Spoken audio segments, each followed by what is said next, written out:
Alright, Ronan MMA, welcome back to the channel. UFC 286 wrapped up yesterday evening for me at about 5 p.m. This is going to be my reaction slash recap video for all of the events that took place at UFC 286. I'm going to start with the first fight of the night and move our way up, start to finish.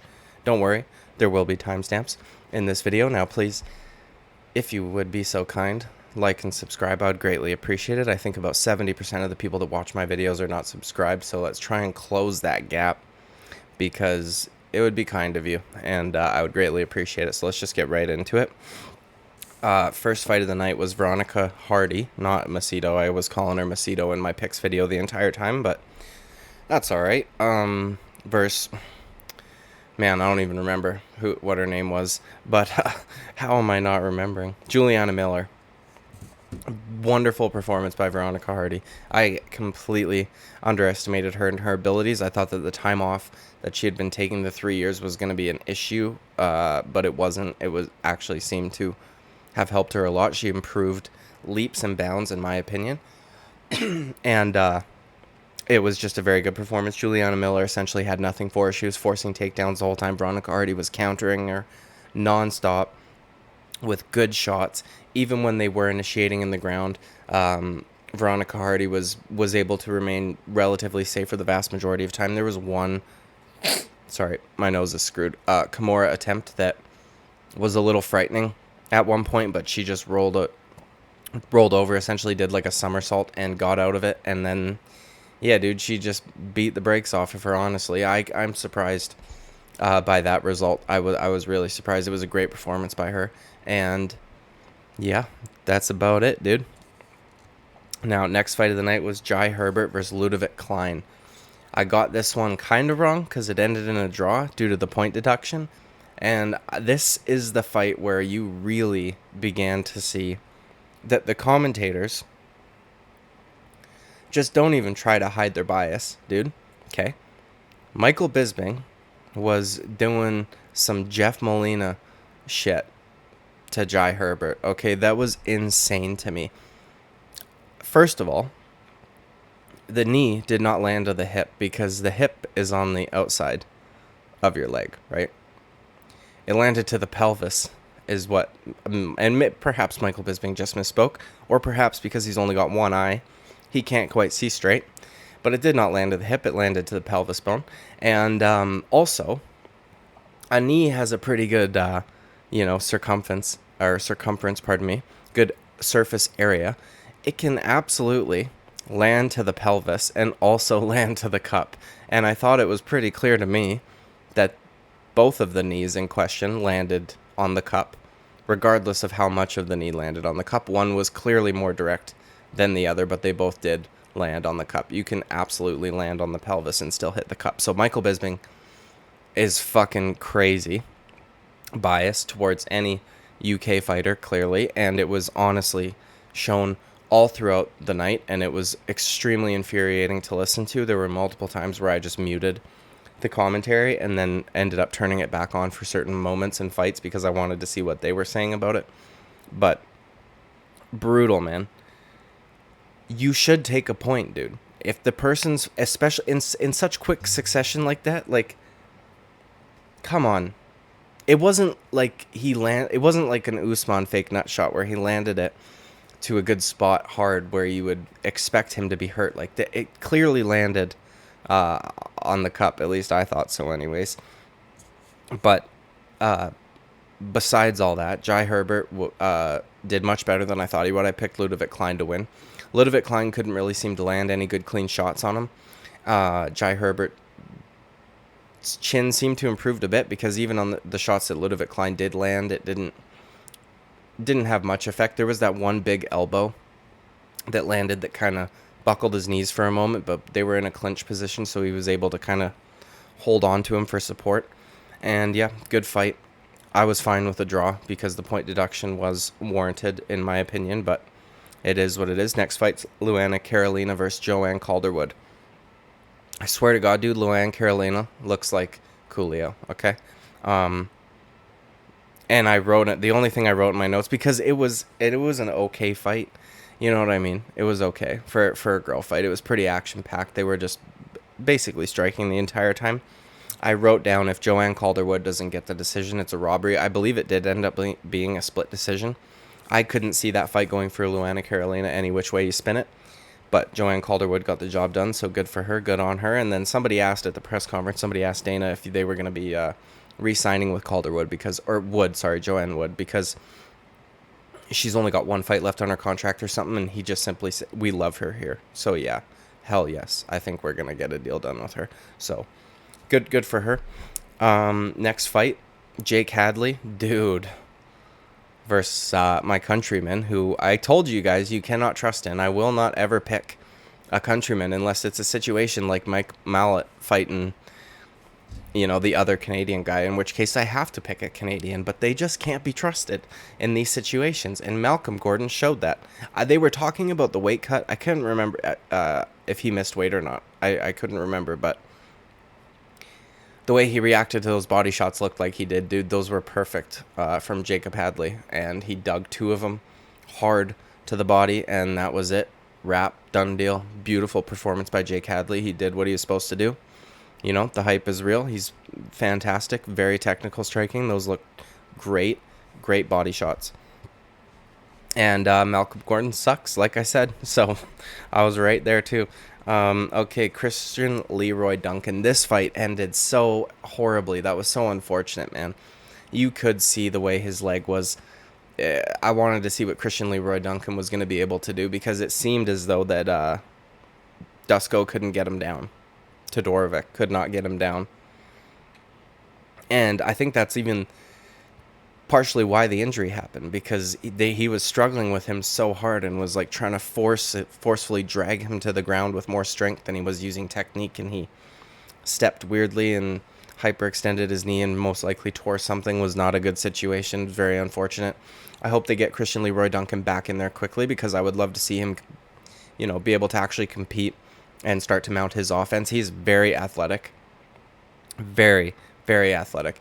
His stance switches are effortless and perfect. He's not just doing it for no reason. He's utilizing his stance switches, and also his side kicks are just effortless. They come up there so quickly, and they've actually got some pop on them. Like, they're not just little touching side kicks. He was doing a very good job at them, and is at defensive grappling, obviously very good. Neutralized Todorovic's grappling up until the point where Todorovic injured his knee.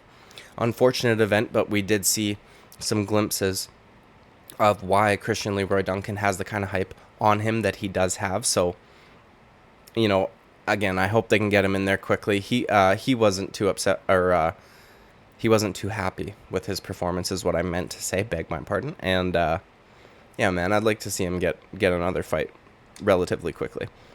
Okay, Gabriel Santos, I will say, dude, who did he fight here? I can't remember. Lerone Murphy. This fight, Gabriel Santos' walkout made me want him to get fucking hurt real bad, dude. Don't take that long, you fuck. He took, longer than Kamaru Usman did, which is insane, because Kamaru Usman has ridiculously long walkouts, because he fucking... Ugh, it's so cringe. I swear to God he started doing that after Alex Oliveira got such a huge reception from a crowd. I can't even remember the card that it was on. But I'm pretty sure Alex Oliveira fought on a Kamaru Usman card, and he came out dancing like crazy, and everybody was all hyped for him. And then Kamaru Usman came out and tried to do the same thing, and people were just like, fucking hurry up, dude. Because he took way too long, and so did Gabriel Santos, okay? It was like the longest fucking walkout I've ever seen. And, yeah, insane. Now, there was one thing that was weird about this fight. This kind of, it's funny, dude. The commentators are okay to call out the judges, right? They're okay to call out the judges. Whenever there is a dispute over a stat, whether a takedown or a knockdown or something along those lines gets scored, whenever the commentators try to bring it up, they immediately all stop one another, because they must work with the people that are keeping track of the stats, and perhaps those people are actually hired by the UFC as opposed to being hired by the Athletic Commission. There was no way that was not a submission attempt on behalf of Gabriel Santos. I can't fucking fathom how the statisticians could not have given him a submission attempt. Insane. Okay? Insane. But Lerone Murphy got the last 2 rounds. And, yeah. Michael Bisping really needs to read the scoring criteria, dude, because I'm sick of listening to him go on about takedowns with nothing after swaying rounds. Like, this is shit. This was a narrative that was like when Benson Henderson was in the UFC. The fucking scoring criteria has changed since then, my guy. Like, if there is a takedown and nothing happens after, it's not a takedown. Or, pardon me, if a takedown happens and there's no control after, then it's not a takedown. So a simple takedown where a guy just pops back up is not going to sway a fucking round. Or at the very least, it shouldn't. Okay? And Michael Bisping should know that by now, because he's been commentating for a very long time.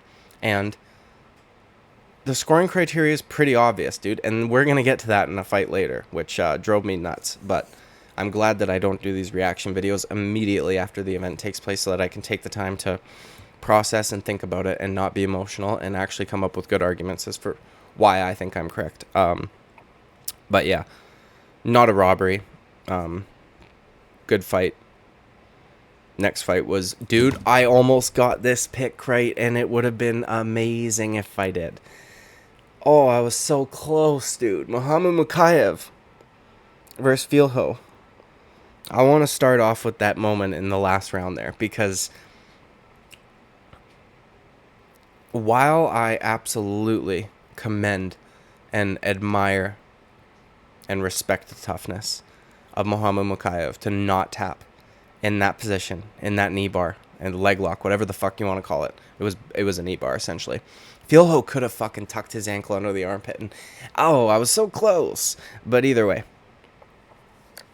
I commend it. It was incredible to watch, and fuck me, dude. If Gabriel, or if Filho had just gotten up, as soon as he let go of that knee bar, because eventually once Mokaev got his leg out of it, there was a second or two where they were not completely entangled. Filho could have easily scooted up and gotten up. He instead stayed initiated in the grappling, which reminds me of the Sean O'Malley Andre Sukumtoth fight, I think is how you say his name, where Sean O'Malley was injured and could not stand. Don't take him down. Stay on the feet and you win. If Filho would have gotten up, I would have gotten this upset prediction correct, and it would have been incredible because Mokaev was like a minus 800 or something crazy. I commend his toughness. That was incredible to watch. I think that 90% of the UFC roster would have tapped to that, like, without doubt. I don't even think that that's a hot take. I think that the vast majority of UFC fighters would have tapped to that. Now, I will say, though, what is he, 22, 23? And has a shoulder injury, right, that he said opted out of the surgery for to do rehab, but he does need to get surgery on his shoulder. Well, now he also needs to get surgery on his knee, most likely. And at 22 years old, you do not want to be going through things like that. And while I totally respect him just essentially throwing away his own health and well-being to secure the victory, I truly feel like he should have probably just tapped, because save your fucking body, man. He's already said he doesn't want to do this for a long time. He wants to kind of get in, get his money, and get out. You've just prolonged your career by probably at least 6 months. I mean, if you do need surgery on that, if there's something torn in there, you're going to need to, take time off for the surgery. Then you're going to have to rehab it after the fact. You're just pushing. It's just, oh man, it's shitty to see. It's amazing to see, though, because the toughness is incredible. But I wish he would have just tapped, not because I wanted to get the pick correct, but because I would like to see him be able to just go forward and not have to deal with all of these injuries at such a young age too, which is not good, because like my mom just had a surgery go wrong on her wrist, and she has to then get another one, and the surgeon has told her that, like, I'm really sorry, I'll do the best job that I can, but your wrist will not ever be the same. And I don't want to see that for a guy whose career revolves around his body being in tip-top shape. It is just not good. But respect it. And also, I want to say this, dude. I said that I picked Filho simply because the odds. I said it was from a betting perspective. This was not a pick to get a safe, correct pick. This was a pick that I would have personally bet on because of the odds. Moving forward, I do not think Mokaev should be a minus 800 or 600 ever again. He is very good, okay, and he managed to find the choke. I think that was partially a fight IQ issue on Filho's part. If he would have just gotten up as soon as the leg lock entanglement finished, he would have won that fight. But if as soon as Mokaev gets somebody who is a very good grappler in their own right, he can't really mount the same offense that you've seen him do to earlier opponents. And I brought up the Charles Johnson fight when I was picking this as a reason as to why I was gonna go with Filho to get the upset. I don't think he is as good as the hype is making him seem. And I think moving forward, when he gets a guy who can actually grapple very well, like we just saw here with Filho, like that second round even was close. I might have even scored that for Filho. Let me just look. Yeah, I thought Filho won round 2. And then if Filho would have managed to make it to the end of the round, he may have even won round 3, because that was the most damaging sequence in the entire fight, what he did to his knee. So, moving forward, the odds makers should probably chill out, okay? There's definitely going to be guys moving forward in the bantamweight division up the rankings that I will pick over Muhammad Mokaev, depending on when we see him again, I guess, since he just allowed his knee to get ruined. Okay, I wrote down here, holy fuck, the Jew gets the upset, dude. That was wild. Sam Patterson got absolutely flatlined, and that was the longest I have ever seen somebody try to fight the referee after a finish. We've seen it happen before. We've seen Kevin Lee try to take down the ref after Charles Oliveira subbed him. Oh, no. Yeah, I think so. We've seen it happen a couple times. Never to this extent, though. He was trying to get Mark Goddard in like a tie clinch. He was fucking going for him, which is funny, dude, because Mark Goddard looks nothing like the guy that you just fought. So, you know what I mean? His coach had to run in there and get it. But it went on for a good 30 seconds. And John Anik wouldn't, kept going on about the stoppage. And I can kind of see his perspective, but at the same time, I'm not overly upset by it. Like, he was clearly hurt quite badly, but he was continuing to move and try to avoid the shots and get out of the position that my camera just skipped a frame. I don't know why the fuck it keeps doing that. I apologize. He was trying to get out.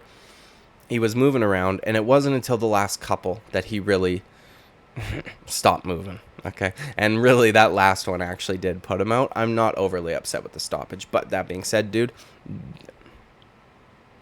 big, huge win for, Ashmouz? Yeah, Yanal Ashmouz. Who the fuck is that, dude? Either way, crazy. Sam Patterson was a minus 500. Also, dude, you're 6'3". How on earth do you weigh 155 pounds? I would be super curious to find out what he weighs when he's actually in the octagon, because that looked like I know this is cliche, but that looked like a David versus Goliath situation where the Jew just got it done, dude. Got it done. Anyways, next fight. Oh my god, Omar Morales and Chris Duncan. Okay, I'll never pick Chris Duncan moving forward again, ever. I thought he would have improved quite a bit training at American Top Team. I think that's where yeah. He has a right hand, and that's about it. And he had to resort to, like, just fucking Kyle Nelson his way to what he thought was, he just had to take him down and couldn't even mount offense with his takedown. So all he did was neutralize Omar Morales' offense, which then you have to then move to the next scoring criteria, and we will get to that later.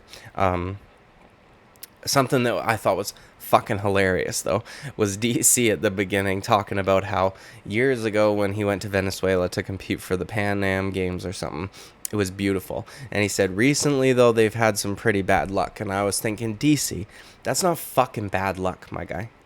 It's not bad luck. That's socialism. It's not bad luck, it's bad politics. It's not bad luck, it's bad economics. Okay? It's not bad luck. That is what happens every time.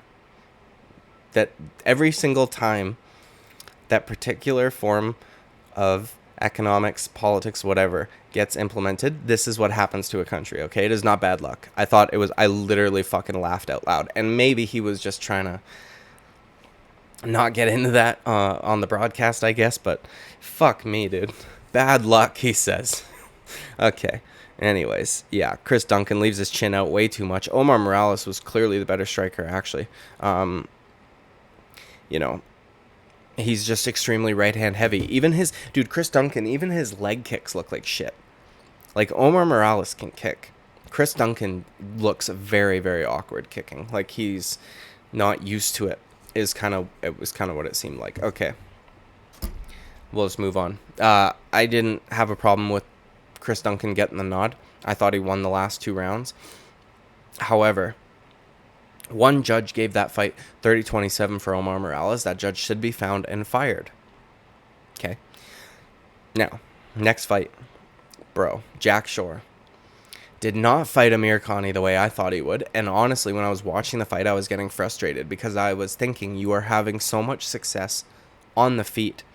Why do you continue to try and grapple? Also, I thought it was funny that they said Jack Shore bulked up to 145. He had a little bit more body fat on him. It wasn't like it wasn't like a proper muscle bulk up. He just looks a little chubbier, but it didn't matter.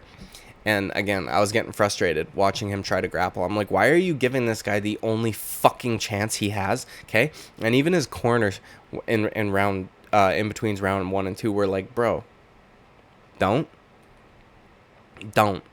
Like, strike with him. Head kick. We just drilled a head kick for 6 weeks straight, he said. Why have you not thrown a single one? And then he goes out there and does it, and they all land. And he's fucking hurting Amirkhani on the feet. Butchering him, making him tired and gas and shoot for shots desperately and shit, and then takes him down, and I was like, why are you doing this? And then he subbed him, which was fantastic. However, the sub, I think, only came because of the work he did on the feet. And I think that if he would have kept it on the feet, he probably could have ended up getting a finish on the feet. But whatever, he got the job done regardless. Great performance. I said he would win by, I think, TKO or KO via like a knee or an uppercut or something along those lines. A kick even, I think I said. And the kicks were working. All of his striking was working. He got the sub instead, so it was good for him. Next fight, Marvin Vettori, the Orc himself versus Roman Dolidze. I saw a bunch of people saying that this was a robbery, and I was like blown away by this. This happened numerous times throughout the card. There's one more time that we will get to that I think that this is relevant. The Josh Emmett effect is what I call it. Josh Emmett has gotten multiple decisions that he has not should have gotten, or had not should have gotten, or should not have gotten. What the fuck, dude? I'm dyslexic as fuck. Josh Emmett has won multiple decisions that he should not have won. There we go. Because he punches so hard and winds up so big that when he lands on the fucking shoulder, the sound of it and all of it, and his opponent moving backwards or whatever, makes the judges think he's landed a strike. And same with the statisticians. Josh Emmett does not land a whole lot ever cleanly. When he does, he knocks the guy out. So that's how you know that he's not actually fucking landing. Because he hits arms. And it's just loud. And because he swings so hard, people score rounds for him. This happened in this fight. Roman Dolidze, in that first round, out of all of the barrages he had, and I think there was only a couple, he landed like 4 or 5 clean shots. Marvin Vettori, dude, head movement. We got a new mythical fighter, in my opinion, and it's Humble Vettori. Okay? The first decision win, or loss, that he gets, where he actually thinks he like lost, right, against Robert Whittaker, where Michael Bisping was saying he came up to him in the back and told him, I've never felt like that before. He was just so good, I didn't know what to do. And then he goes to Thailand to learn how to kick, and he immediately opens up with leg kicks. And again, like, Roman Dolidze would land one good shot and then try to barrage Marvin Vettori. Most of the shots in the barrages would not land after that first round. The first round, he had one barrage where he landed like 3 right hooks in a row. And then Vettori started slipping everything. Ducking, slipping, everything. I couldn't... I scored that 2-1 for Vettori. I think I gave Roman Dolidze the first round, and I think I gave Marvin Vettori the next 2. And there's an argument for Marvin winning round 1. He landed cleaner shots the entire time. Leg kicks, he was countering them. It was just... Yeah. And good for Marvin Vettori to be able to accept and, like, acknowledge that he was lacking in a certain department, the kicking department, and then for him to go to Thailand to try to work on that. It shows humility, and it's kind of new.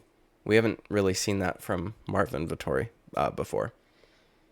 Maybe it's just coming with age, but I thought easy 29-28 Marvin Vettori, and yeah, I was worried he was going to get robbed there, but he didn't. But people were accepting it and said that Roman Dolidze got robbed, which was very, very, very strange. This next fight, I think, was the worst example, or one of the worst examples of the night, of the commentary team clearly being biased towards a certain individual fighter.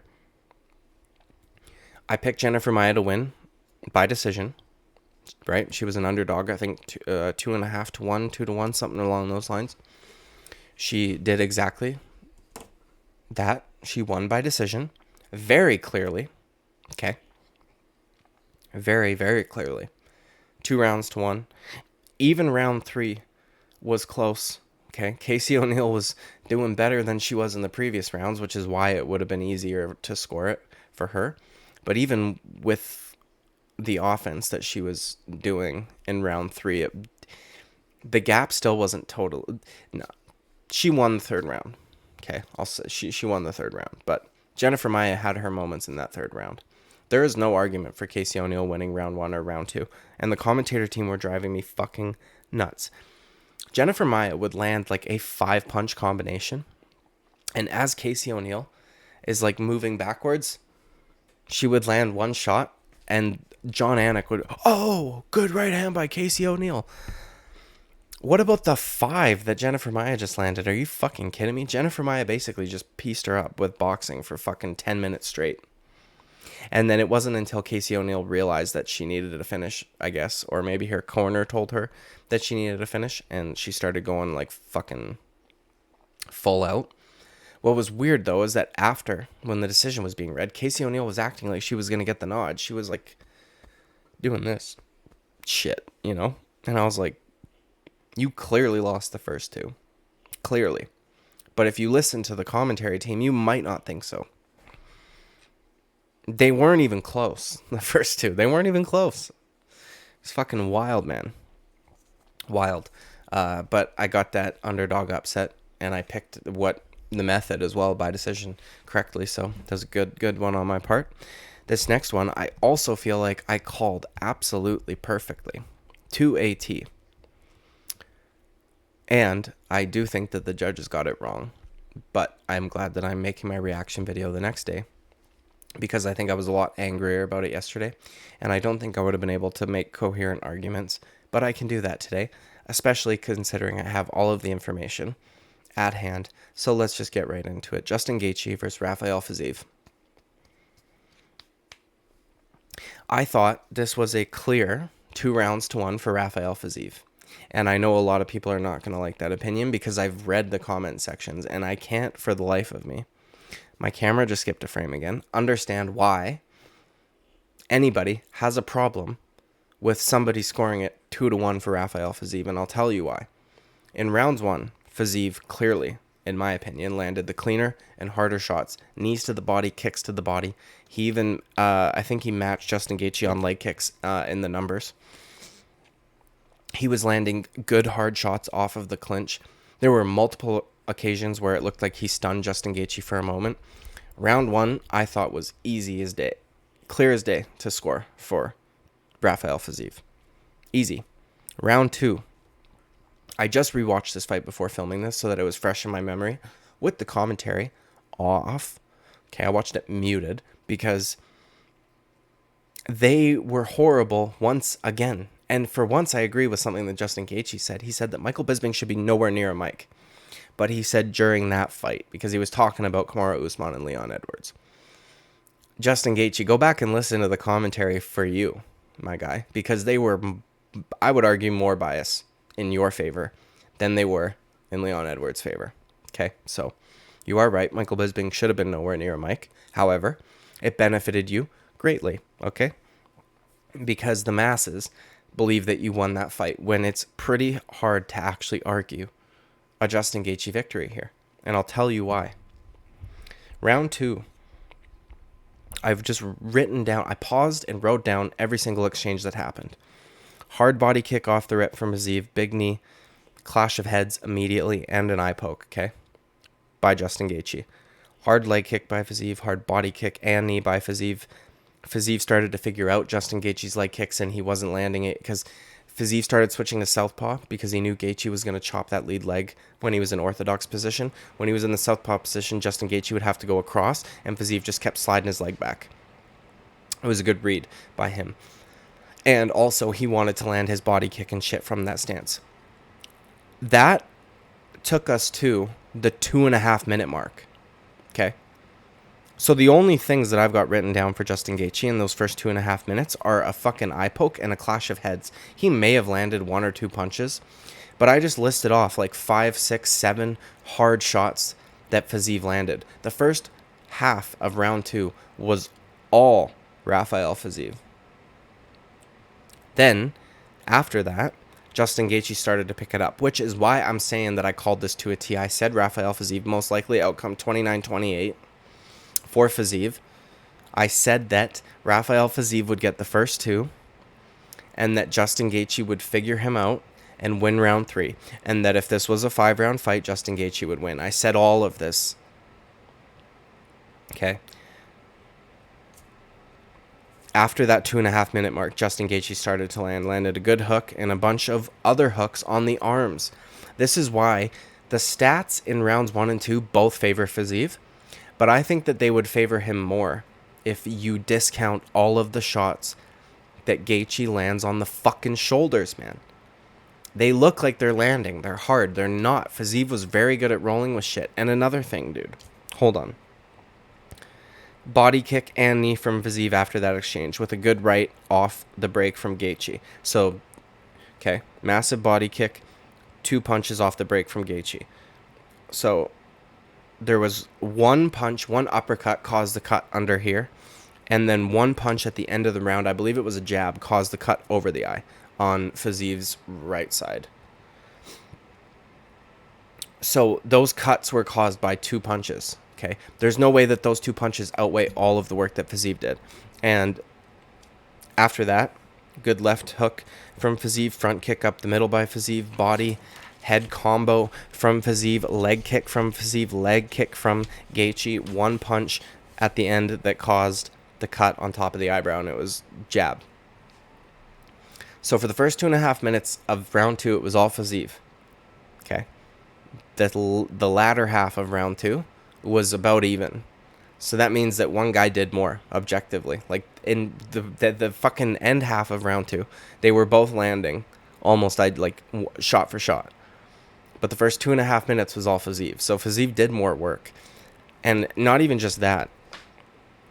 If we look, first of all, the judges weren't even aligned on what happened. The one judge that scored the first 2 rounds for Fiziev gave Justin Gaethje a 10-8 in round 3, which is fucking mental because Fiziev opened that round up like hurting Justin Gaethje. He came out there like a bat out of fucking hell and then slowed down, which is what I said what would happen, and that Justin Gaethje would figure out his range and shit like that and start to take over.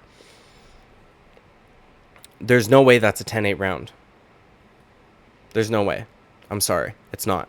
I understand that the mask of blood makes it look bad, but it's all, those are cosmetic, superficial things, like they're cuts.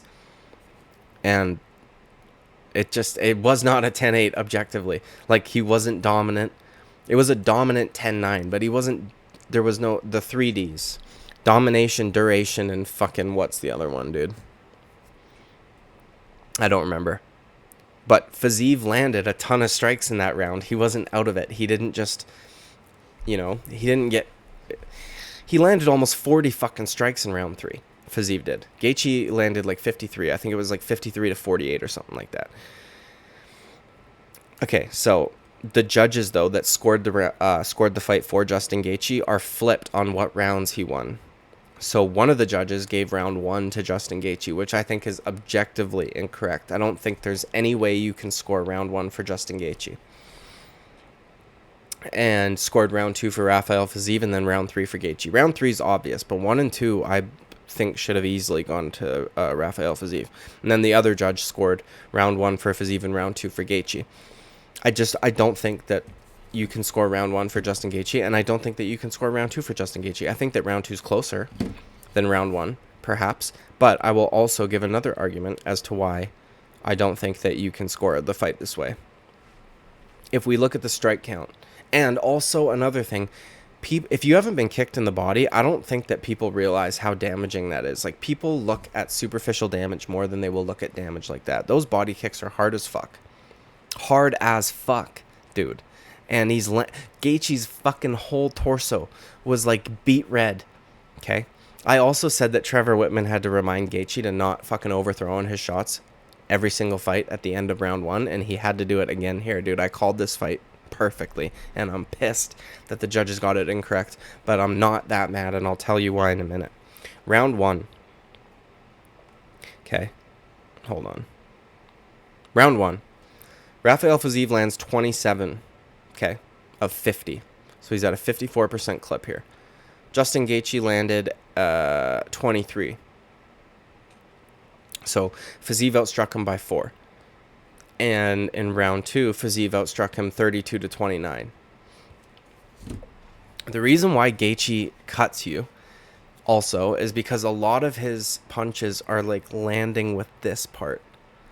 Like, they're like scraping punches. Like, when he lands an uppercut, he's not like, he has his hand like fucking that, and it'll go off like that. Also, a lot of fucking head clashes. There was like multiple times where they clashed heads. Now, I wasn't too upset about them because like they were both kind of to blame because they were just kept crashing together.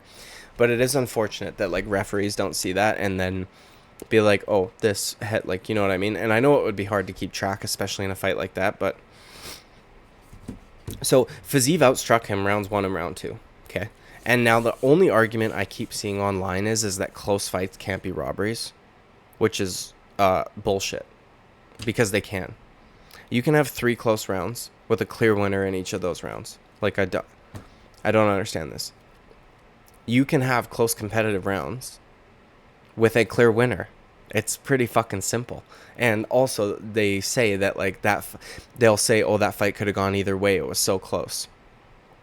Then you are not implementing the scoring criteria correctly, okay? Because in rounds 1 and 2, if the striking is too close for you to call, right, and it could go either way, you are supposed to then move down the scoring criteria to make up the difference. We know this, or at least we should. Was there any effective grappling? No. We then move down the list. Pace, place, position, and control. Who was the one moving forward constantly? Controlling the pace, and honestly the place too, because Justin Gaethje was essentially on the... I just gave it away. Rafael Fiziev was the one going forward the entire time.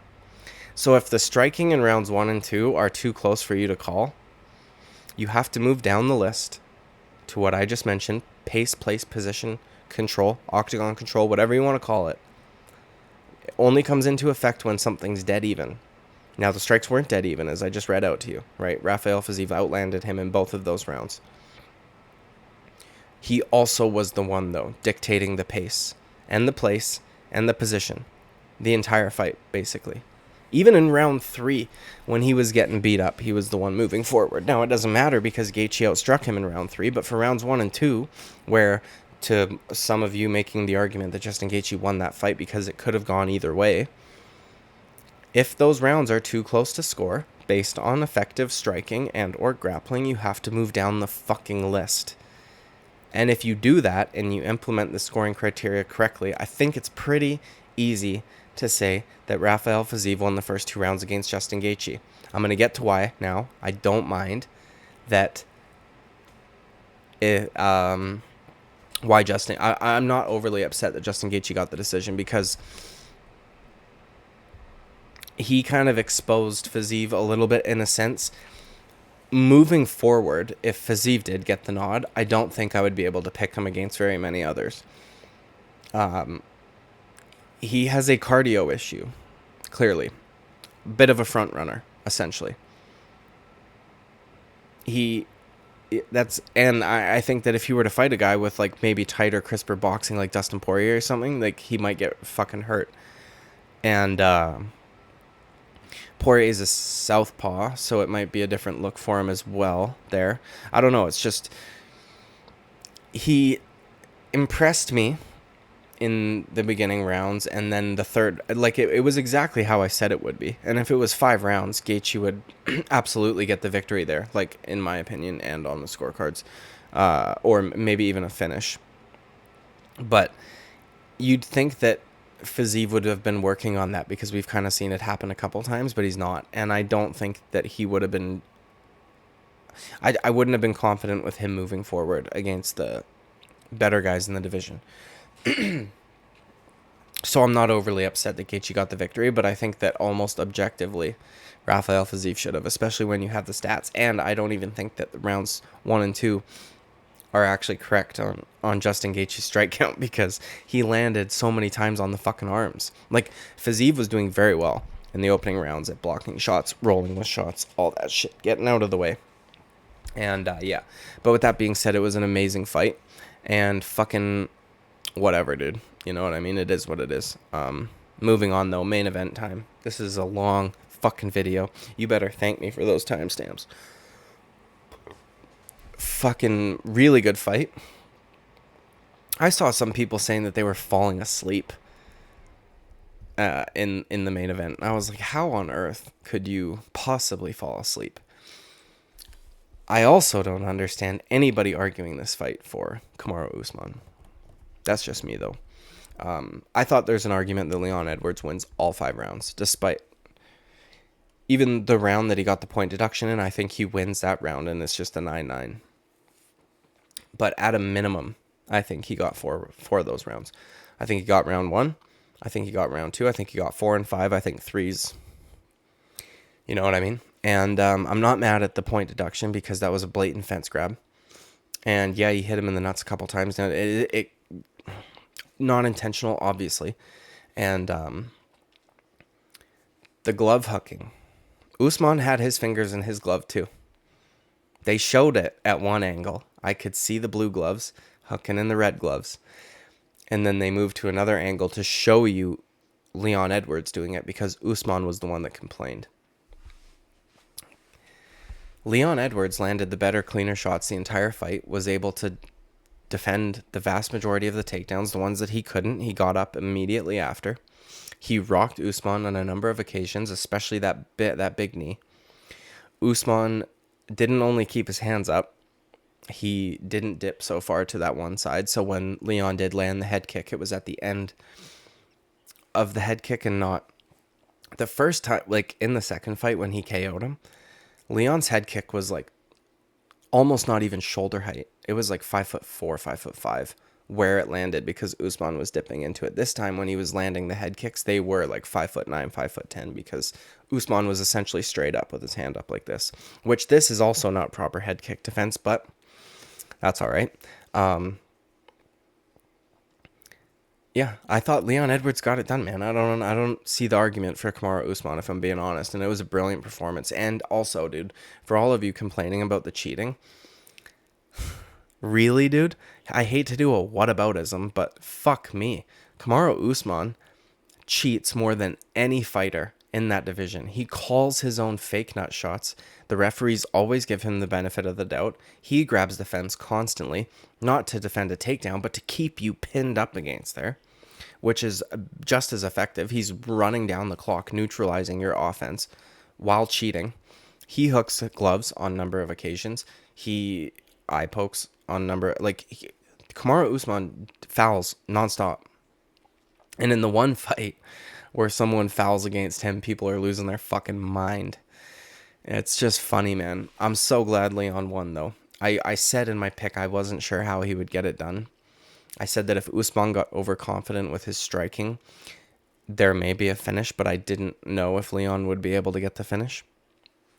And Usman did seem to be a little overconfident in his striking, but his chin also seemed to have recovered. And yeah, Leon Edwards kept him honest, man. Those leg kicks were nasty. And he was doing every single kind you could think of. He was blasting them inside, outside, oblique, side kicks, whatever. Everything. Usman didn't like it. Those body kicks were nasty. He made Usman curl up. Like at the beginning, what was that, round 1, dude? Off rip. 2 in a row. Blasted him to the right side of Usman's body. Had him like hunched over. Great performance, great performance. I don't know why Colby Covington is getting the fucking next title shot, but we will talk about that in another video. I'm going to do a video tomorrow, and it's going to be a new video moving forward after every single event called The Aftermath. It's going to be the narratives that are going to come out of this previous event moving forward. That's what I'm going to do. So I'm going to put that out tomorrow morning. This has been my recap video. It's very, very long. So again, you're welcome for the timestamps. Thank you for watching. Like and subscribe. I would greatly appreciate it. I'll thank you in advance and apologize for asking some Canadian, So thank you and sorry. And I will see you at the next video. Bye-bye.